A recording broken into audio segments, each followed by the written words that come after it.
Bonjour à tous, aujourd'hui une nouvelle recette, les muffins au Nutella et noix de coco. Donc c'est une recette très sympa que j'avais testée avant les vacances de Noël, mais malheureusement j'avais pu vous la donner puisque je suis parti en Chine.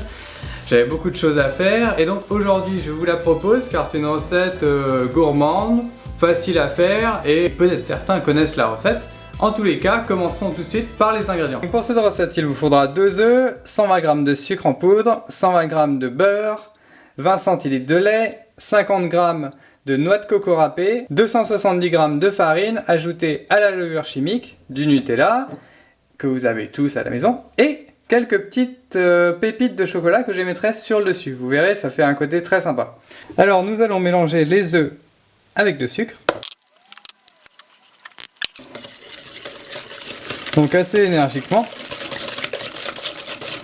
C'est une recette pour 12 muffins à peu près. Enfin 12 muffins tout à fait d'ailleurs. Donc je l'ai refait plusieurs fois, mais vous verrez, 12 muffins ça part très vite avec une famille de 4 par exemple. Maintenant on va mettre le beurre que j'ai fait fondre au micro-ondes, donc je vous ai pas attendu. On les incorpore au mélange sucre et œufs. Donc vous penserez peut-être, c'est vrai que 12 muffins, 2 œufs, c'est pas beaucoup. Mais il y a ce lait, en fait, le lait qu'on met en plus des œufs va donner toute cette onctuosité à ces muffins. Et donc du coup, il n'y a pas besoin forcément de tonnes d'œufs, quoi. Voilà. Donc là, le mélange me semble pas mal. Donc pour l'instant, en fait, on est prêt pour réaliser des madeleines. Mais en fait, on va mettre le lait. Hein. C'est quand même une recette un peu différente. Donc recette facile évidemment, hein, mais il n'y a pas que des recettes de gros gâteaux. Des fois vous n'avez pas forcément beaucoup le temps quand vous êtes chez vous. Ça c'est parfait par exemple pour le goûter. J'ai eu beaucoup en plus de demandes de gens qui voulaient que je réalise des muffins et des cupcakes aussi. Des cupcakes, je vais peut-être en réaliser avec ma cousine. Donc ma cousine qui est une des petites filles de Monica, qui était apparue dans l'émission de France 3 par exemple, on l'avait vu un petit peu. Et c'est vrai qu'elle se débrouille pas mal en cuisine, donc peut-être je la ferai venir pour réaliser ces cupcakes. J'en ai goûté pour mon anniversaire dernièrement et ils étaient franchement très sympas. Après avoir fait tout ça, nous allons ajouter la noix de coco. Donc la noix de coco, c'est vrai que je suis fan, je la mets dans beaucoup de recettes. D'ailleurs, pour ceux qui nous suivent, n'hésitez pas à rejoindre la page Facebook qui s'affiche là sur votre écran, ainsi que les photos que je poste sur Instagram. Vous pourrez du coup suivre l'actualité du site et les essais qu'on fait. Par exemple, là on est en train de tester qu'est-ce qu'on pourrait vous proposer comme recette chinoise.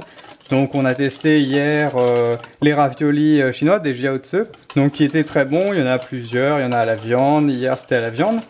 Et il y en a aussi aux légumes, donc il y en a pour tous les goûts, quoi. D'ailleurs Franck, qui nous regarde certainement, est lui végétarien. Et beaucoup d'entre vous me laissent des messages et veulent, c'est vrai, des recettes végétariennes. Donc j'essaye de répondre à tout le monde, à toutes les demandes de recettes que vous nous envoyez pour satisfaire le plus de gens possible, quoi. Nous allons ajouter la farine et la levure chimique qui ont été mélangées et tamisées, bien important. Ça a été tamisé comme d'habitude. Donc prochainement aussi vous aurez des apéritifs. Des gâteaux apéritifs, c'est vrai que ma grand-mère aimait beaucoup les gâteaux apéritifs, on en a fait pas mal, il y a une bonne quinzaine, et pas forcément que avec la pâte feuilletée. C'est vrai qu'on en a procédé beaucoup avec la pâte feuilletée, je vais vous en proposer d'autres qui peuvent du coup changer de la pâte feuilletée et donner un côté voilà quoi, quelque chose de différent. Donc là le mélange commence à être un peu dur, donc n'hésitez pas à mélanger un peu plus énergiquement. C'est pas grave s'il y a quelques grumeaux, hein. C'est pas méchant. Là on est pas mal, donc vous avez fait préchauffer votre four à 180. Nous allons maintenant mettre cette préparation dans les moules. Donc nous allons commencer à mettre un tout petit peu de la préparation sur les moules. Il faut en mettre un tout petit peu au fond. On va essayer de faire le truc bien. Parce que si vous n'en mettez pas et si vous mettez par exemple le Nutella tout de suite, il coulera en fait. Il faut vraiment mettre un tout petit peu, mais pas trop quand même. Donc là on va prendre une petite cuillère, parce qu'il ne faut pas mettre trop de Nutella. Et il faut en mettre bien au milieu, hein, pas trop sur les côtés, puisque après, sinon ça ferait un muffin pas très joli. Donc moi je mets à peu près une bonne grosse cuillère, voire deux de cuillère à soupe, cuillère à café. Donc pour cette opération un peu délicate, il faut s'aider de 2 cuillères. Ce sera plus simple. Donc c'est vrai qu'il n'y a eu qu'une recette depuis le début de l'année, mais je vous dirais que c'est vrai que ça a été un peu dur de reprendre les recettes.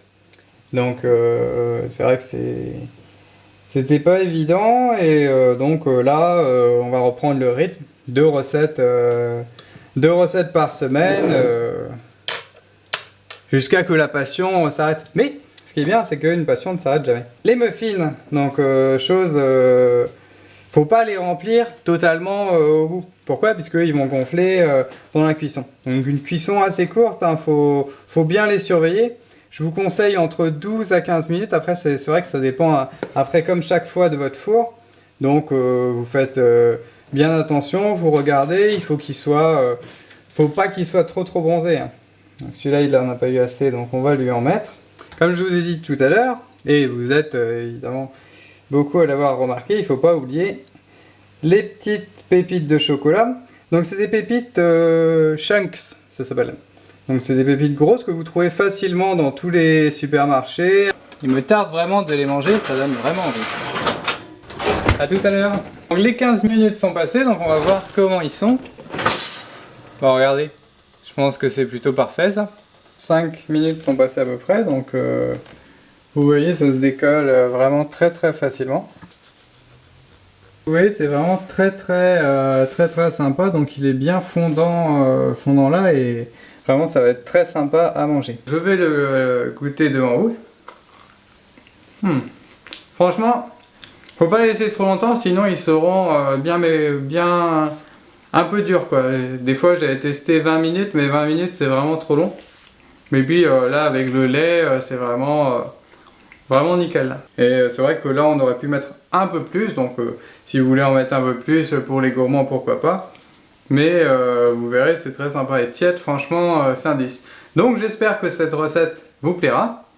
J'attends vos avis avec impatience et je m'en vais tourner d'autres recettes. Je vous souhaite à tous une bonne semaine. Salut!